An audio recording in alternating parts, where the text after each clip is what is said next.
Everybody, good evening. So today we have a great pleasure to hear from the John Mitchell, who will tell us about the Novozymes stability prediction Kaggle competition. So it was competition in the past on Kaggle, but it's quite similar, well, in certain respects, similar to the ongoing CAFU competition. So I think it's very interesting to hear the John's talk for everybody participating in Kaggle or in general for the data science. So thank you very much, John, that you agreed to make a talk, and please start.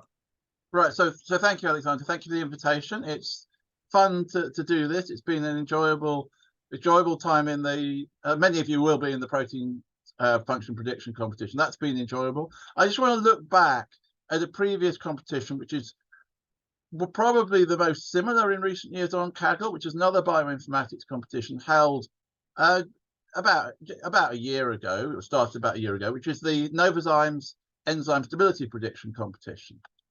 So the objective of that competition was to predict the stability that's measured as the sort of melting temperature of over 2,000 point mutants of a single enzyme. So everything in the data set, in the test set, whether it's public or private test set, are point mutations of the same enzyme sequence. The protein is a nuclease. According to Tilly, it's a fungal nuclease. What are you given? Well, you're given the sequence obviously of the wild type and of all these 2,400 point mutants, which each differ at one position. You're given the AlphaFold 2 predicted structure, which is useful. You are given some training data, which we will discuss presently, and you are given some test data, which are also interesting.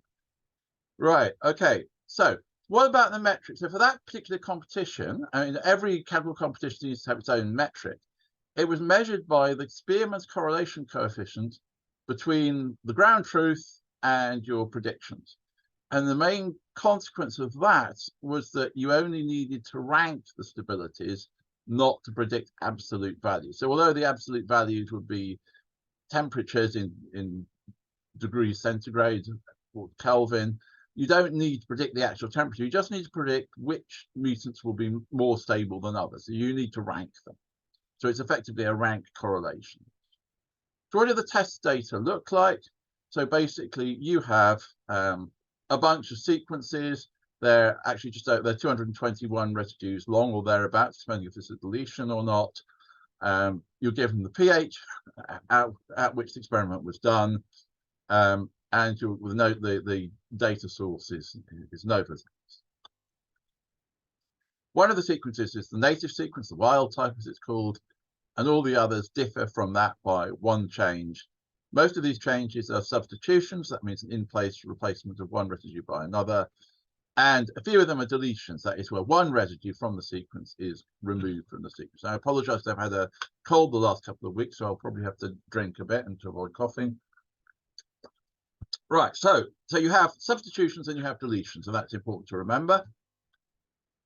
What are the training data? This is one of the interesting things about this competition, was that the training data were not particularly like the test data. So the test data were all from the same protein with just single mutants of it, whereas the training data were from lots of proteins. So you have a whole load of sequences, you have the pH of the experiment, you have a data source, which is typically a DOI of some paper, and you have the measured melting temperature. So in order to get changes, you would have to combine pairs or groups of these and look at the change in the melting temperature. And there's about 31,000 sequences in the training data. But these are for lots and lots and lots of different proteins. They're not all for the same protein, whereas the test data are all for this one protein. So you can extract various useful bits of information from the test data and indeed from the training data. So you could use the data sets that you're given to extract some more interesting data. So for instance, here, you can see that you can extract, well, you can extract from the AlphaFold structure. Well, it's the column in the PDB format is called B factor. It's not actually the B factor. It's almost the opposite of it. It's the AlphaFold confidence in the prediction at that point. You can extract whether the operation is a replacement or a deletion. and you can look at the position where the change was made, and you can look at the outgoing, the amino acid in the original wild type sequence and the incoming one, for instance. And there were various notebooks shared in the competitions that parsed the data and gave these basic pieces of information. And you can no doubt, well, we could go through ourselves and add or extract more information and add to our data set, which we'll look at later. So these are the things you're given. The confidence is AlphaFold, call it the PLDDT, but it measures how confident AlphaFold is of its prediction, and therefore it's kind of critically a measure of how mobile that position is. So we've got the position where the change happens and what comes in and what goes out. Okay, so as with any Kaggle competition, there's a question how to approach it. And it will turn out that it's particularly relevant to sit back at the beginning and work out what you're going to do. So here there's a wide variety of possibilities. So in most Kaggle competitions, the sort of default approach is you use the training data, to build a model, and then you apply the model to the test data and you make your predictions. So that's kind of basic framework. But there are other things that might be alternatives in this competition. One is that there are external prediction servers, which we'll look at in a moment. Another is that actually many of the participants already knew quite a lot about bioinformatics and biochemistry. That might be very relevant. We're also going to note that there wasn't so this is something in common with the current competition. There wasn't a simple, easy validation method, right? There were issues getting a good, robust, reliable validation of a model. Okay, and I'm going to suggest that unusually, something that's almost heresy in Kaggle, for this competition, fitting to the public leaderboard, despite its being a heresy, may well have been a reasonable approach. And of course, another thing here, as with almost every competition, whatever machine learning and Kaggle competition experience you have will come in very useful at certain points. So as I said, using the training data is the first approach for most Kaggle competitions. But here, the public and private leaderboards are from the same protein. So that's two sets, which are about 1,200 sequences each, all different with one residue. And the training set consists of a whole bunch of very dissimilar proteins. So it's all sorts of proteins. There's lots of them, but they're a long way away from the test data compared with how close the private and public leaderboard are to each other in terms of data sets. So you could use the training set, and many people did, but you have to be aware that kind of the training set is quite general, and the specific protein that the competition is about is quite specific. Okay, so there's something to be aware of, use the training data. There's a lot already known, of course, to biologists about the stability of proteins and which amino acids are favored in different sequences, in different structures and different environments. So if you go into the competition with or acquire through your study and reading during the competition certain amount of knowledge about structural biology, bioinformatics, and so on, then you may well feel that you already know a lot of the same things that you would extract from the training set. And that's certainly how a number of people felt in this competition. And of course, there's also these existing stability prediction servers, which you're explicitly allowed to use for this competition, which obviously are leveraging the same kind of generic knowledge about the stability of different residues and protein structural motifs in different environments. So my preliminary conclusion is that surprisingly and unusually, it was probably reasonable for the time being to leave the training set alone and to look to make progress by other means. Okay, so there are lots of these external prediction servers, and it was explicitly permitted to use them. And there are a lot of servers and a lot of associated papers, some of which look like this. This is just a totally arbitrary set of Rosetta's a particularly good one. This is one that I used that I have to say I didn't find useful. That's probably a good one. There's another arbitrarily chosen example. Deep DDG was quite useful in the competition. Okay, and these are generally associated with academic papers. One of the things about these papers is quite often there's useful, interesting little nuggets of knowledge about the kinds of structural biological features that contribute to protein stability hidden away in these papers. So I found it quite useful just to glance through these papers and maybe pick up one or two ideas about the kinds of features that I could extract from the data and use in my models. That's another one, and that's the DTG one. And there's a table. There are several of these papers have tables from which you learn that you can compare lots of different servers and that there exist many, many, many different servers. And one of the things about it is, to be honest, some of the servers are good and some of the servers were not useful. And because I was pretty much looking at one protein, I don't really know whether that's transferable to other proteins or if that was just particular feature of the protein sequence we're looking at. But there's some servers seem to give very reliable models and others seem to give fairly random models. Okay, so for instance, obviously people did things like this, and there were some of the significant notebooks that were shared in the competition. Here's one by Gray Snow. This is based on Rosetta scores. So these are the kind of notebooks that most of them advance the competition substantially when they're shared. Rosetta was a particularly useful server that gave a relatively robust score. And generally what happens is that when a notebook like this is submitted, it becomes the best public submission. And then lots of people pile into it and use it and probably ensemble it with other good public models to try and get to the top of the leaderboard. That's the one that was shared for DTG. It's not quite as high scoring as the Rosetta one, but it's still a high enough score to be useful. Okay, what about your existing bioinformatics and biochemistry knowledge? Well, I mean, obviously I've spent quite a lot of time working with bioinformatics, structural biology, and chemistry. So I can really think there's a few things that would go into the competition knowing that they're going to be useful, right? So we don't sort of cast all that aside and just do machine learning and probably use the relevant domain knowledge. So certainly there are some properties that we think, well, this should be correlated with stability.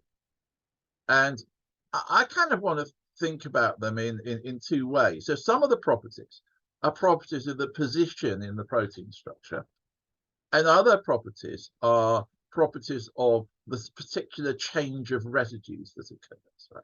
So a property of the position in the protein structure normally depends on whether that position is on the surface or in the core. So generally, it's bad news for a protein structure to make significant changes of residue in the core. It affects the stability substantially. For instance, if you replace a big hydrophobic residue by a small hydrophilic residue, that probably is very unfavorable in the core. Making changes on the sort of the outer surface generally has a smaller effect. And I also looked at secondary structure because obviously we had the AlphaFold model. I actually went to the publicly available PDB-Sum server and generated a PDB-Sum file for the AlphaFold prediction. This was all publicly available. Anyone could do this, and no doubt a number of people did, right? Another kind of obvious thing is because we're thinking there's going to be a difference between the surface of the protein and the core of the protein is one way of measuring what's on the surface is to look at the solvent accessibility. So that's effectively calculated by sort of computationally rolling a sort of water-like probe over the surface and seeing how much area is in contact, and that gives you a surface area for each residue. And those are sort of in the area column here. Something that I didn't see anything about in the competition was this column here, which actually turned out to be a better feature, which is the relative surface accessible area. So that is the surface accessible area in this particular instance. So here for instance, for 3-enene 10, divided by the maximum possible surface area for any 3-enene residue. And that gives you a kind of fractional, or sometimes it's expressed as a percentage accessibility. And obviously, the higher it is, the more more surface characteristic that residue has, and the lower it is. So, for instance, this glycine here, that's pretty much in the core. And generally, we expect changes in the surface not to matter, so to lead to more stable proteins, whereas surface changes in the core will matter and will lead to a loss of stability.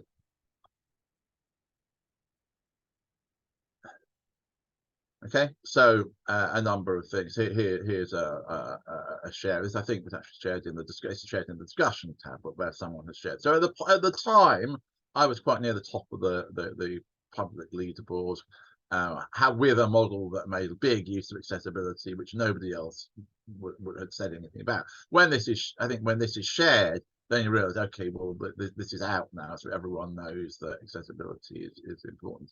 But actually, at no point in the competition did anybody specifically share the relative accessibility feature.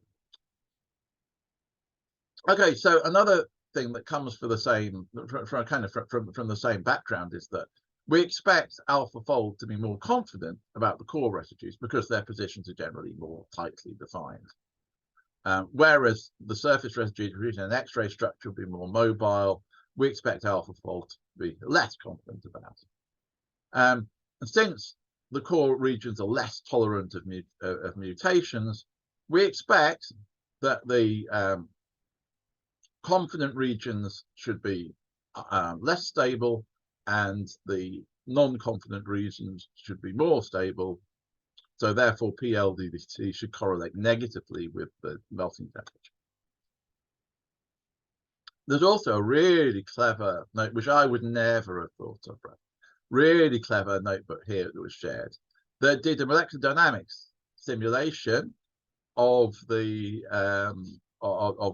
protein structure, and then used the root mean square fluctuation of the positions of each residue as a measure of the mobility, and therefore as a proxy measure of the stability. So that was really smart, I think. Okay, that's from Oscar, who shared this. This was a really nice notebook. That was, I remember seeing that and thinking, oh, I just never have thought of doing that. And that was really smart and really nice. And again, that will have appeared like the others I shared in lots and lots and lots of people's ensembles.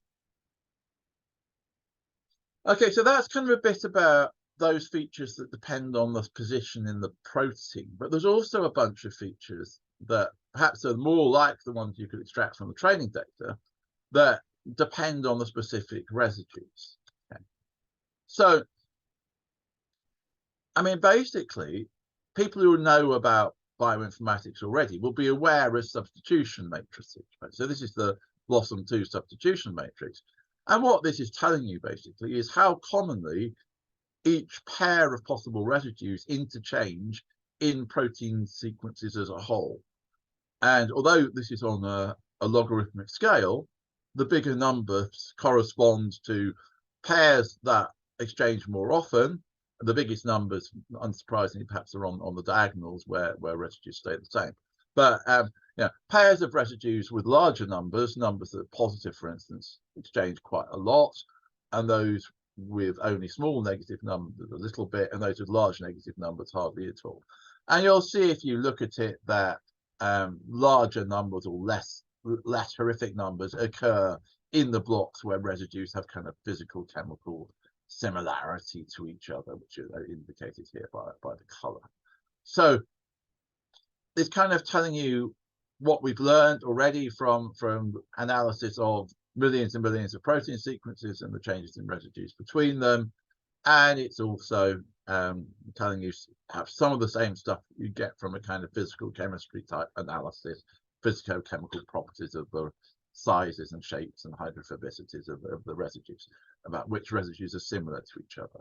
And generally, of course, you expect that a change between two residues that are quite different will have a more significant impact and make the stability fall away, whereas the change between residues that are similar to each other will have a lesser impact, okay, and will be less problematic to the protein.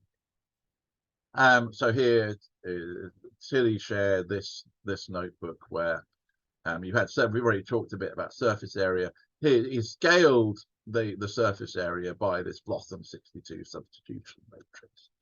Okay, sometimes known as a Dayhoff matrix after Margaret Day. Okay, and again another nice notebook with a decent score. So obviously I've tried to broke it down into features that depend on site and features that depend on residue. There are also some features that kind of dynamically depend on both. And indeed, it was Tilly who posted a sequence logo on the discussion forum very early in the competition. So this is effectively this sequence logo, which is a picture, is based on the position-specific scoring matrix for the relevant nuclease protein family, and describes at each position. So these are the positions in the sequence from 1 upwards. It actually carries on to the full 220 whatever residues, but I've only shown up to 100 here.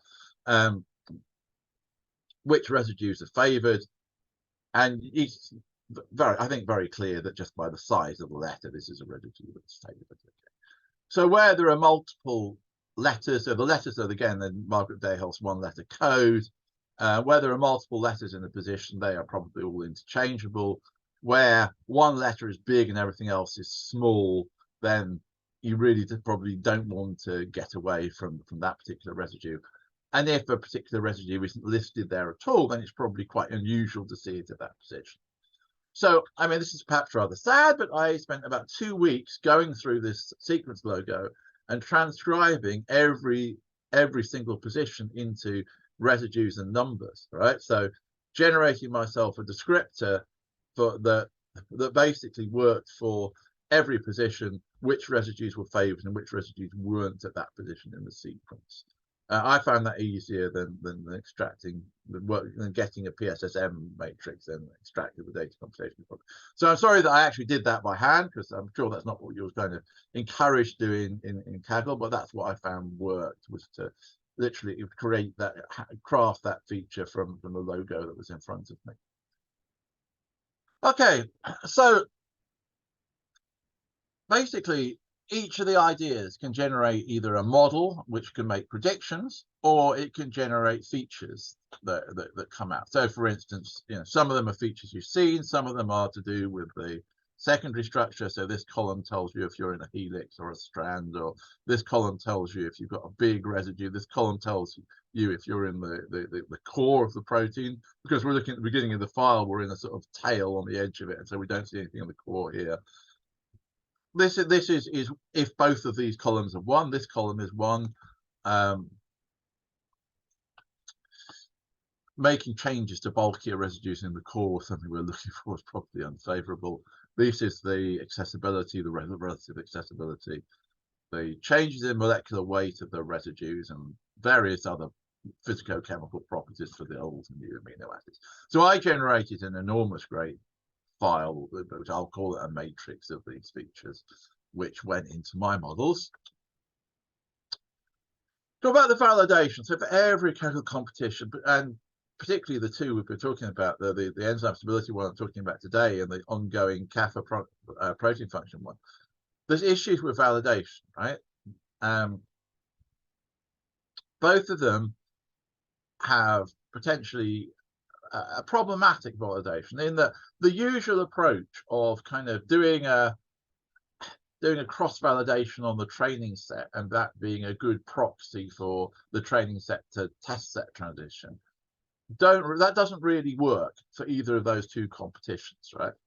So the validation set is, idea is normally applicable to most Kaggle competitions, but here, to be quite honest, it's just not obvious what we should use to validate, because the data, most like the private, ultimately, we're trying to predict the private leaderboard. What we do on the public leaderboard doesn't matter, except as a gateway to doing well on the private leaderboard. But what's the most similar thing to the private leaderboard is indeed the public leaderboard. So it's very tempting to fit that. Alternatively, you have to come up with some other validation, but then that's using data further away from the specific protein. So lots of people said on the forum and for this competition that validation was difficult, and I didn't think that anyone had really a satisfactory solution to that. So if you remember, we're a long way, you know, with the training set, we're a long way from the test data. So the issue is, of course, that we had a long competition here. We had like, you know, more than 4 months. So we're going up towards 500 submissions, and it's very hard to imagine that with 500 submissions we're not going to overfit the public leaderboard. So if you're going to go with that approach, which again, as I said, is Kaggle heresy and usually leads to horrible performance on shake-up, you know, we are going to have to be so disciplined to avoid overfitting. So as I said, it's more than 3 months. I had just over 500 submissions. Lots of people had 400 or 500 submissions. So you're just getting a lot of feedback over that time from your public leaderboard scores. So to be honest, if we go this way, we will overfit. Okay. So think about how can we mitigate this very obvious risk of overfitting. So of course, not fitting to the public leaderboard will be one way of mitigating it, but then we need a different methodology. And I'm quite honestly here, I'm expecting in this competition, as I go through this competition, a large shake-up from the public to private leaderboard ranks because of this overfitting issue and the difficulty of validation. Okay, so obviously there are some people listening to this, and some people in the Kaggle protein function prediction competition who are, you know, experts in the domain but new to Kaggle. But many of us are experienced in Kaggle competitions, and we have quite a lot of Kaggling experience. So that kind of Kaggling experience is something we want to use here, and maybe sort of use a bit of competition savvy to try and do as well as we can. So one thing is looking at the quality of the publicly available models and features. We're going to expect to have to ensemble here. That is, we're going to have to combine multiple models into some kind of consensus model or ensemble model or larger model that will describe the effects of you know, the fact that individual models are good but not great. So I think probably pretty much everyone in the competition and anywhere near the top was ensembling. So we must fit. I think it's inevitable. I think it's very hard.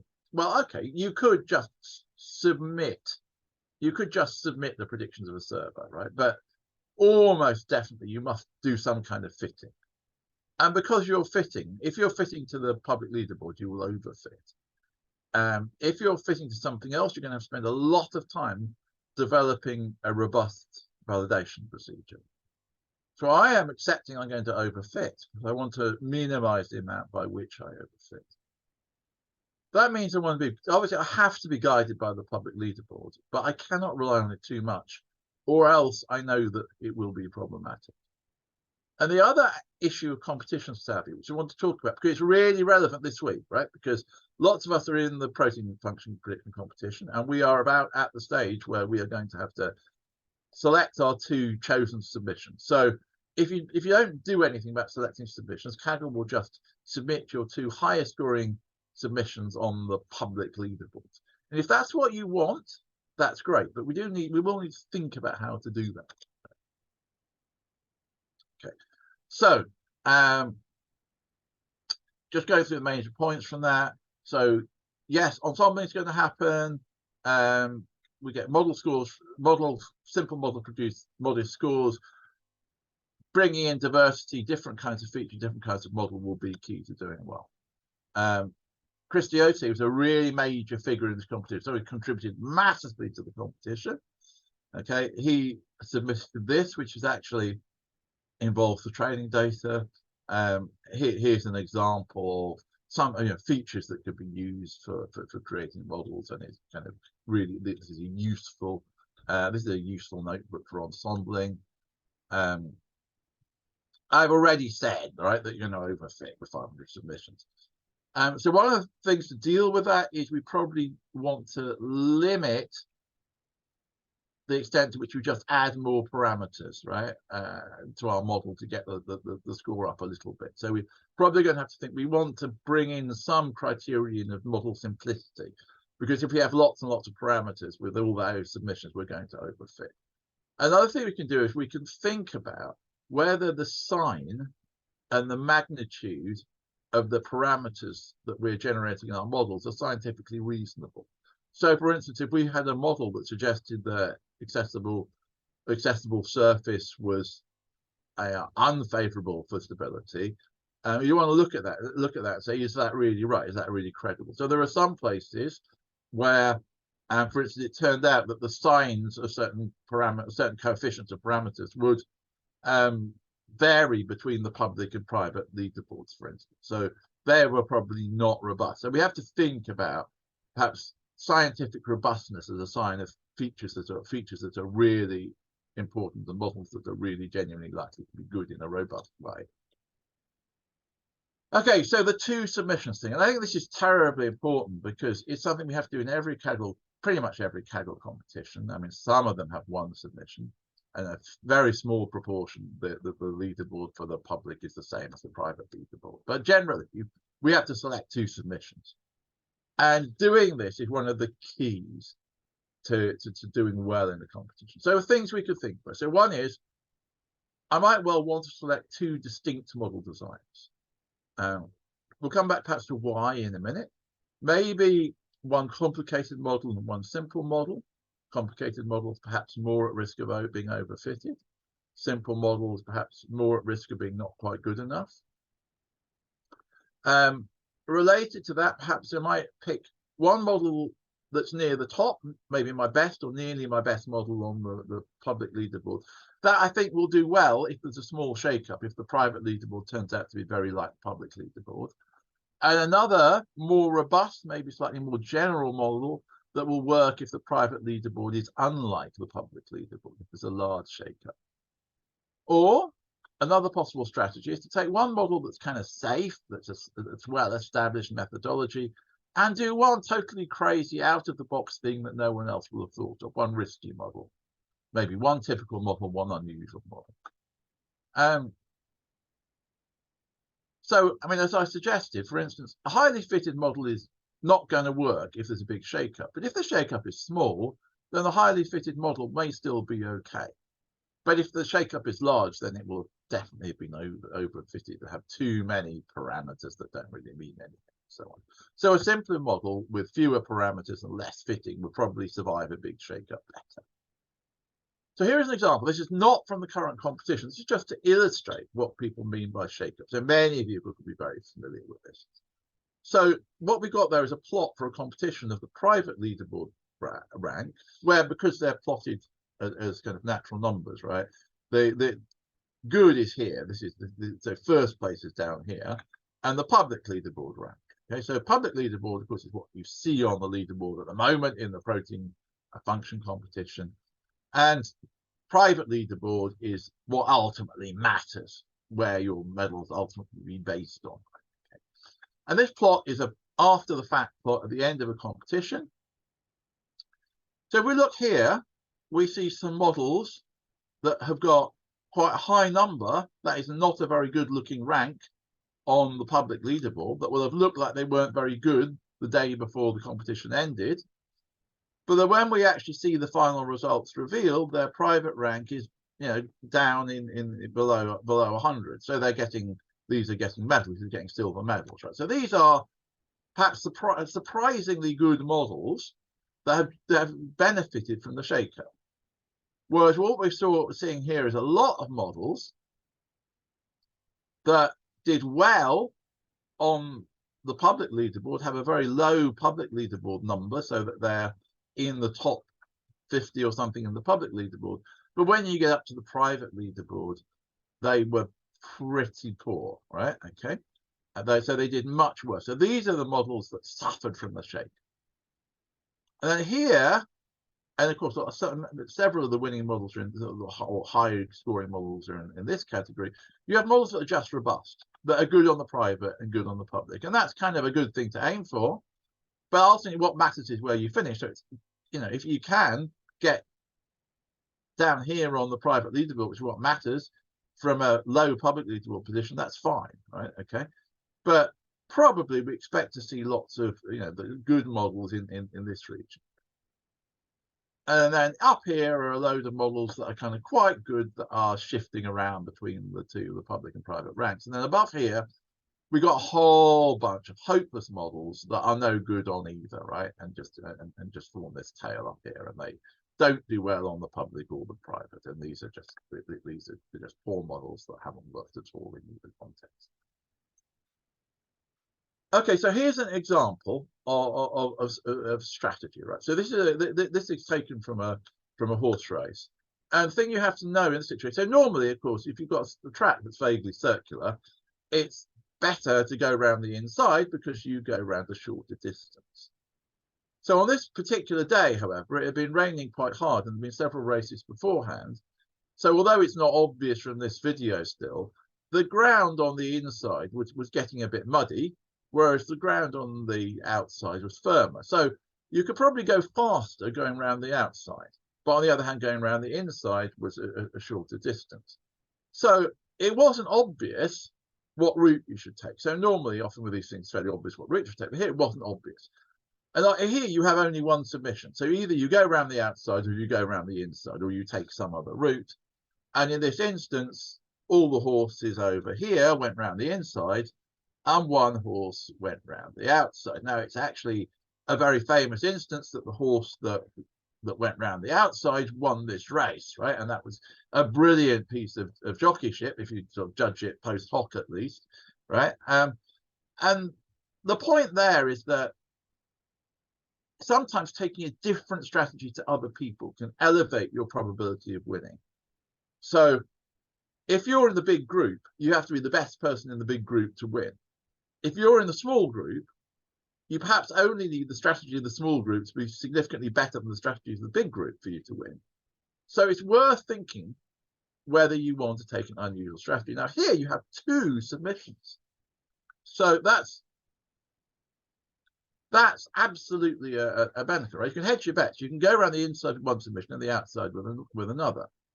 So one thing I want to say is think about making your two submissions reasonably different, or covering different contingencies with them. So it's useful to have your two submissions somewhat anti-correlated, because if they're almost identical, you're not really getting much benefit from your second submission. Okay, so sometimes you can think of that in terms of competition space. That is, you know, if you imagine where the right answer lies in some map of some space where all the competition entries sit, if you can put one of your submissions in a kind of quite empty place where there aren't lots of other people's submissions, then if the right answer lies anywhere near yours, you've got a good chance of winning. Whereas if you're in a very crowded area, there's lots of other people close to you who will probably be a bit better than you. Okay, so in the UK, we have a lottery, a national lottery, where people can choose their numbers, right? But at the end of the day, whatever numbers come out, and they're totally random, the jackpot is shared between all the people who got the right numbers. So unsurprisingly, if you choose 1, 2, 3, 4, 5, 6, you've got just the same chance of winning a jackpot as if you make any other selection, right? But the point is, lots of people will choose 1, 2, 3, 4, 5, 6 just because it's got a simple pattern. So if you do choose 1, 2, 3, 4, 5, 6 and you win the jackpot, you will actually only win a very small amount of money. Whereas if you choose some arbitrary, non-structured selection of larger numbers, particularly those that don't correspond to days of the month, the likelihood is that if you win the jackpot, you'll be the only winner and you will scoop the whole pot. So generally, it's often better to do different, to do something different from what other people are doing.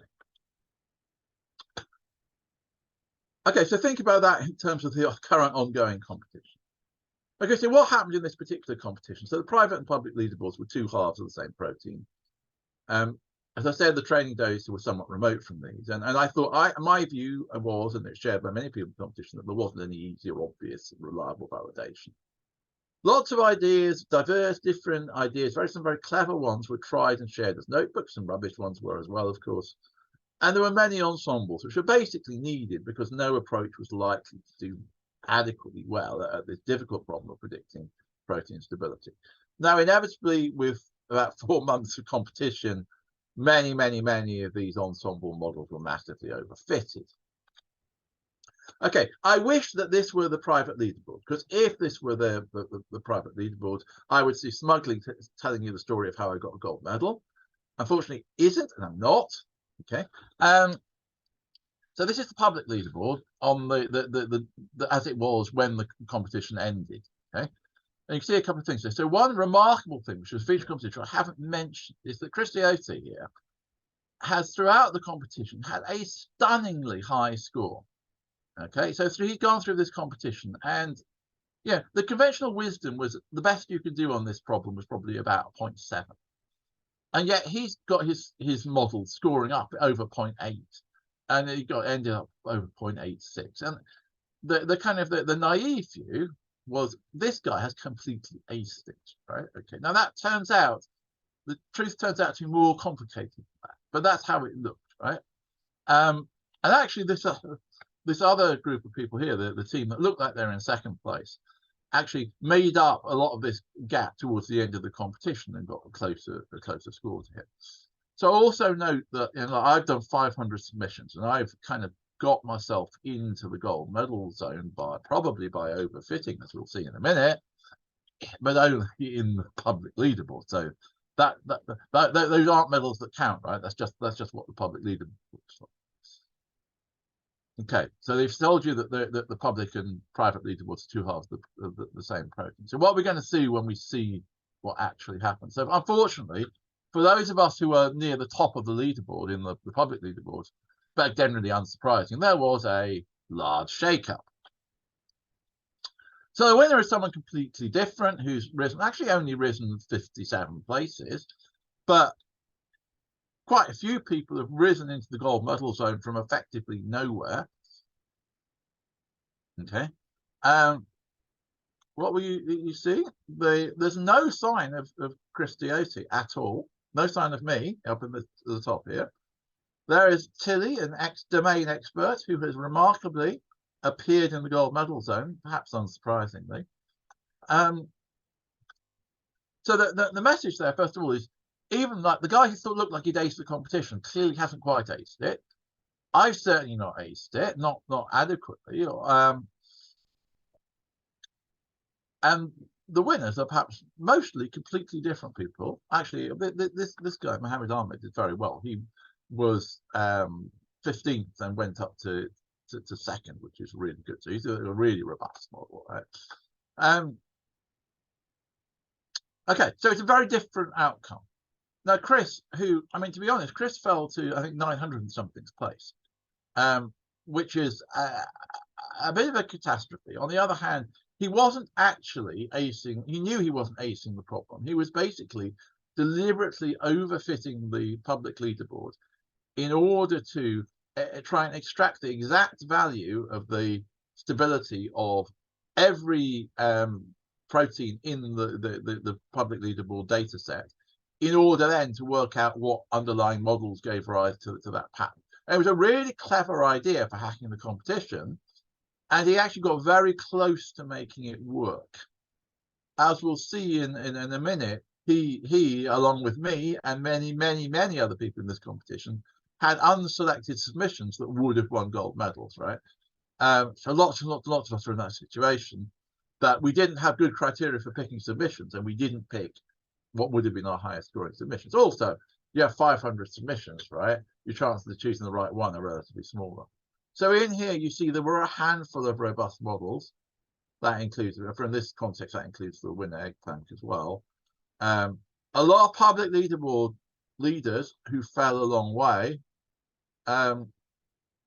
Here we see what's quite a popular notebook that, however, when you look at the private leaderboard, it did relatively badly. This is generally the same model submitted by lots of people. You get this sort of diagonal line because they've all effectively got the same score and their ranks differ by 1. If you get the same score as someone, your ranks are ordered by when time-wise you did your submission, with the oldest being best.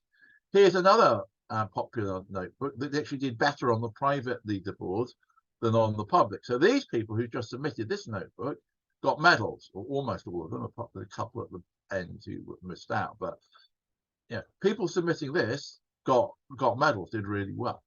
Okay, Chris, for your credit, despite the disappointment of ending up, not getting anywhere near the medals, having completely apparently dominated the competition, shared some really insightful analyses. So he's got what's basically the same kind of plot, but here explaining what happens if you effectively develop your model based on different notebooks as your sort of starting point, and how different strategies lead to you finishing in different areas. And obviously, I mean, a few people finished here and did root, and that's the ideal place. But this is, these people have done really well, whereas these are ensembles that didn't quite work well enough, and these things are probably single models, and these are submissions that effectively had, we've seen these in the previous discussion, models like that had effectively no value. Okay, so what do we learn? What do I learn? So I mean, I probably learn the bioinformatics knowledge is extremely valuable. Lots of different kinds of features and models were informative. For that competition, it was definitely right that ensembling was required. There was a large shake-up, and not only was there a large shake-up, but the scores were substantially lower on the private leaderboard rank. So we did much less well on predicting the stabilities of the private leaderboard residues rather than the public leaderboard. Now, I mean, I think I came 56, which is a silver medal, so that's okay, right? It's not as good as it looked like I was doing through much of the competition, but like many other people, I had unselected submissions that would have won gold medals, which could be annoying, except that actually when I looked at it, I honestly couldn't see any criteria at all that would have led me to select those submissions. But I think thinking about selection of submissions is a very important lesson from this. Okay, so thanks to all of you for listening and watching this, and I am going to stop sharing here, and I'll be happy to discuss any questions. Thank you very much, John. Very exciting, very interesting talk, great talk. So, colleagues, now don't hesitate to ask questions. Just the moment I'll allow you to unmute yourself. So if you want, you can ask question by voice, just unmute yourself, or you can write a question in the chat. Up to you, what you prefer. So, John, thank you very much again. So maybe let me start with the questions when the others are thinking. So, can you please clarify again about this Chris Diot? Why did he made? So, as far as I understand, what you show us, there was some kind of good public notebook, which was done pretty well on the private, but somehow neither you neither Chris Diot did not choose it, and as far as I remember, Chris Diot fall down something like 1,000 places. It was a terrible shakeup. That's right. Yeah. Why this happens? What was? So to be honest, he shared a post on the forum for that competition that describes this in far more detail than I could, right? And I took some of the pictures I had from that post. It was a really thoughtful, reflective post on why he fell. So basically what he was, so his process, he was trying to hack the competition by taking every available public submission and its score and trying to do an optimization to get as close as he could to specifying the values of the melting temperatures of 1,200 proteins or whatever, based on the scores of about 350 submissions. And through a method like that, he thought he could pin them down fairly well. Now, the issue came to the part of his protocol where he then had to work out what the underlying models were that were leading to the values he looked at, right? And he treats that as an optimization problem. And basically, he had two kinds of approach that he looked at for doing that final optimization, which is to basically reverse engineer the numbers he's got to try and work out what must be the underlying models in order to know what the private leaderboard value should be. And he used hill climbing or random forests, basically. Now, as it happened, he chose on what seemed like, at the time, reasonable grounds to use two different versions of his hill climbing algorithm as his two submissions. And he didn't submit his random forest model. Now, had he submitted his random forest optimization, he would have been very near the top of the leaderboard. So ultimately, the entire fail seemed to happen at that very final stage. Okay. And of course, you could say post hoc that he should have picked the random forest because it was more different from the hill climbing and only one version of the hill climbing. It's very easy to say that afterwards. But if you were to go to the forum and look at his post, he posted a very long reflective post on what happened that I think was very humble and also enormously interesting and informative. Okay. Thank you very much. And just maybe, so again, about this public notebook, which shown to be kind of good on the private leaderboard. So do you have some suggestions? What can be the choice of this leaderboard or this notebook, or completely no idea? I don't think it was obvious. I mean, there were several different ensembles that were popular. And it turned out, basically, what happened is that the ranks of two of them were swapped on the private and public leaderboards. And I don't think there was any obvious reason why the ranks of those two ensembles were swapped. But it meant that a lot of people joined the competition, then based their submission on kind of the best ensemble that's around. And as it happened, for a lot of people, if they had joined the competition at a different point, in fact, earlier, and based all they were doing on what was the best model available at that point, they would do better than people who worked around the actually higher scoring later submitted notebook. But I think that particular swap, by perhaps a relatively small margin, had a big influence in terms of the number of places on the leaderboard that people dropped, because you saw a lot of people had actually very similar models with similar scores. I wasn't personally able to rationalize it. I mean, Chris again had two posts. He had another post where he looked at every feature descriptor and model and those that were valuable and useful and those that weren't, which is another wonderful post. Post competition, he put that up. And you perhaps can post rationalize why something worked out. But I think for those ensembles, there was this thing called the deletion specific ensemble that looked like it was a really good idea. That just went down. It just was shaken up a little bit more, and it swapped ranks with another one, with I think the Rosetta based one, which ended up slightly better. Okay.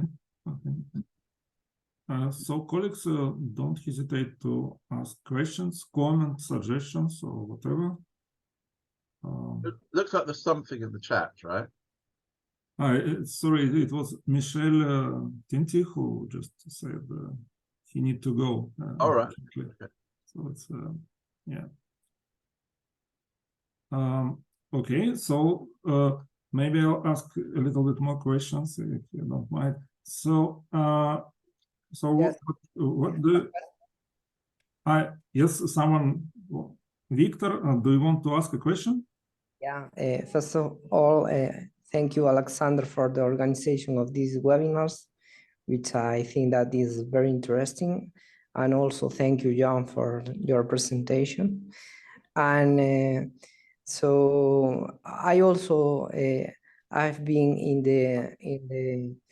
this competition of Novozymes, and also I did a lot of submissions, maybe not 500, but maybe 300 submissions.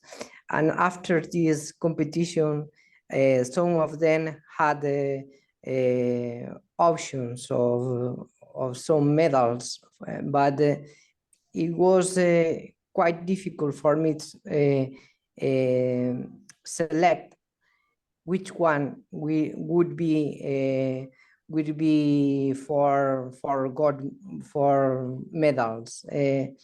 The thing is, my question is, do you think that something like this could happen in this CAFA competition, John? So I think it's a really interesting question. I think I made a little post about this today that some of you may have read. So firstly, as I said, I think there's some people near the top, or some teams near the top of the leaderboard, who have their own models of sort of bioinformatics professionals from academia or biotech, who I think will do really, really well. And their submissions will probably be based on their own model. And that's how CAFA traditionally worked, right? Is that different academic groups, as we know, have their own models. I think there's also quite a lot of people who are, Kagglers, as there were in the Novozymes competition, who have generated interesting but sort of novel models, but probably not of the standard that they can sort of ace the protein function prediction competition with their model alone, which means that we've seen a lot of ensembles right towards the latter part of this competition. So I mean, I think I have you're probably aware that I've said a bit about thinking about how you design your ensemble. I think there's potentially, well, okay, this is the protein function prediction competition is a harder one to ensemble for, I would say, because many competitions you can, like the Novozymes, you could basically ensemble by taking averages or average ranks, because ultimately your predictions everywhere were numbers. Whereas here, the form of the predictions is that you've got, like, a sequence ID, or your sequence identifier, you've got a go term, and you've got a number. And how you ensemble two different lists of that type, I think there's multiple options, right? And we've only perhaps seen a few of them in the publicly shared models. So I would say thinking about the design of the ensembles is important.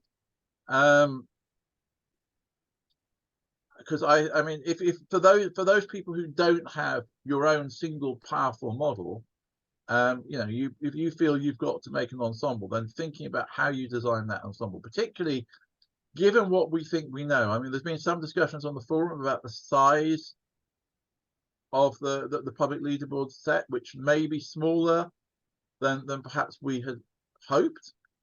In which case, I think you have to think about what the risk of overfitting is. So maybe simple and is likely to be more robust. So I mean, yeah, I think simplicity, model diversity. I think for professionals will probably mostly end up near the top.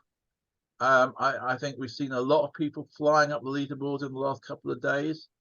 I'm not sure that all of those will turn out to be robust come December when we see the final results. But again, as with the previous competition, I think we have struggled because I haven't had a good validation measure in this competition, right? That's something that I'll be honest, I haven't had a good validation method, and there hasn't really been a decent validation, in my opinion, shared publicly. So we're kind of a little bit blindfolded in that sense. So we shall see. I mean, I may well end up regretting our choice of submissions, but I am minded to choose two quite diverse submissions. Thank you, John. Okay. Victor, is it correct that you also participate in CAFA and you shared this ESM2 embeddings and the public notebooks? Is it correct? Sorry, what was the question? I wanted to identify you. You participated in CAFA now, and you shared ESM2 embeddings and the model which was based on this ASM2 embeddings. Yes. Maybe, I'm not sure. I share a lot of stuff, but I'm not sure if Okay. Okay. Sorry. you are talking about. Okay. Okay. Okay. Thank you. Anyway, so there are lots of quite interesting public notebooks shared, and I think thank to everybody who is sharing the notebooks. It's a way to learn on the Kaggle. We look what are the others doing. It's a great way to learn. Okay, any other questions, comments, suggestions, whatever?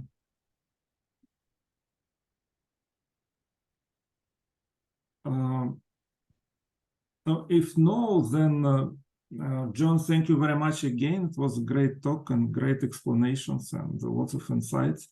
So I wish you good luck in the present competition. And so let us see everybody on the leaderboard as Michelle wrote just to... Yeah, so thank you, Alexander, and thank you everyone. So good luck to everyone with your last couple of days and your selection of submissions, and hopefully we see a lot of people from this group doing well in the final leaderboard. Yeah, hopefully. So thank you very much again. It was really very interesting. Thank you very much.